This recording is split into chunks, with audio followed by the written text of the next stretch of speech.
You guys, are we seeing the end of Manchester City's reign, or what exactly is going on? Today we'll be diving into Pep Guardiola's Manchester City and how recent injuries and a string of defeats have placed the reigning treble winners in big soup. Like, these guys are in trouble.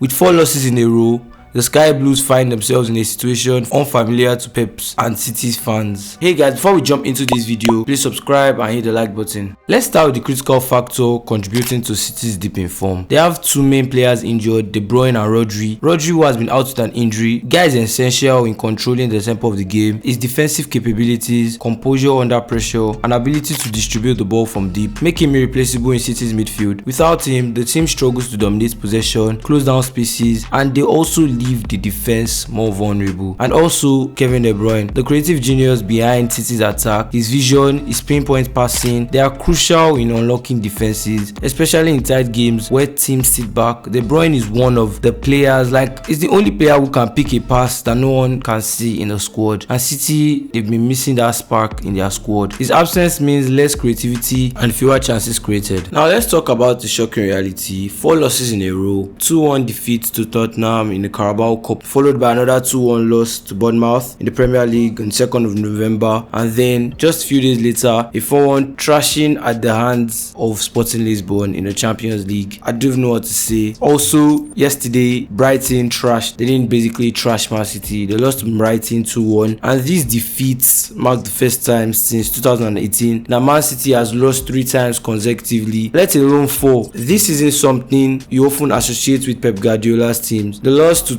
Sporting was particularly concerning. City started brightly with Phil Foden scoring an early goal, but from there everything unraveled. Sporting took control, exploiting City's weakness and firing 4 goals past Ederson. Victor Gyökeres hat-trick capped off a very humiliating night for Premier League champions. Amorim was very happy to come to Premier League soon. It wasn't just the scoreline, it was the manner of the defeats. For a team that prides itself on control, City looked fragile, especially without Rodri's shield in front of the defense. Then we also have the Brighton game. I didn't even know what to say about that match, because the same thing happened with the Sporting team. It's just that Brighton couldn't exploit Man City's weakness the same way Sporting did. Same way it was in the Champions League night, same way it was in Premier League. They scored first, Haaland scored first, then from there they just lost the game 2-1 with bangers from O'Reilly and Joao Pedro. The O'Reilly goal to me just showed me that City's defense is actually very weak and they really need to do something about it. Not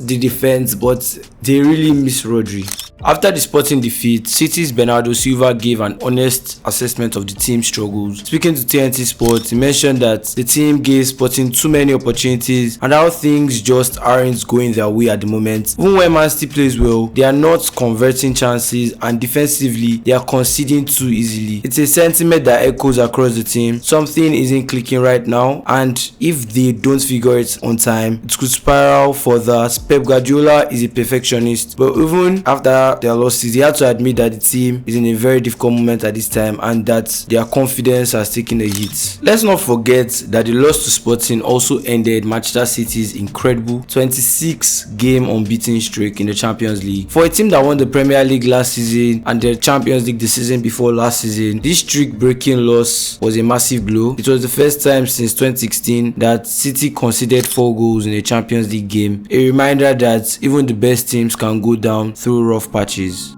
So what's next for City? Well, the road ahead doesn't get any easier. They've got some tough matches ahead of them. Tottenham, Liverpool, plus the first Manchester derby of the season. It will be very large in December. Manchester United showing signs of improvement under their interim manager Ruud van Nistelrooy, and they'll be bringing Ruben Amorim that beats Pep Guardiola's side in Champions League. City will need to dig deep and they will need to do it fast if they want to turn this season around. The good news, Kevin De Bruyne is expected to return soon, and that could be a game changer. But the concern is, even with De Bruyne back, can City regain their defense solidity and stop conceding easy goals? That will be very important in their change and help them get back to the top. To wrap things up, Manchester City and Pep Guardiola are going through a challenging phase right now. Injuries to Rodri and De Bruyne have hit them hard. 4 consecutive losses have exposed some vulnerabilities we haven't seen in years. But if there's one thing we know about Pep, is that he won't let his team stay down for long. next few games will be crucial in defining their title race for this season, and it's up to the players to step up and bring back the form that made them champions last season. Thanks for watching, guys, and I'll see you in another one.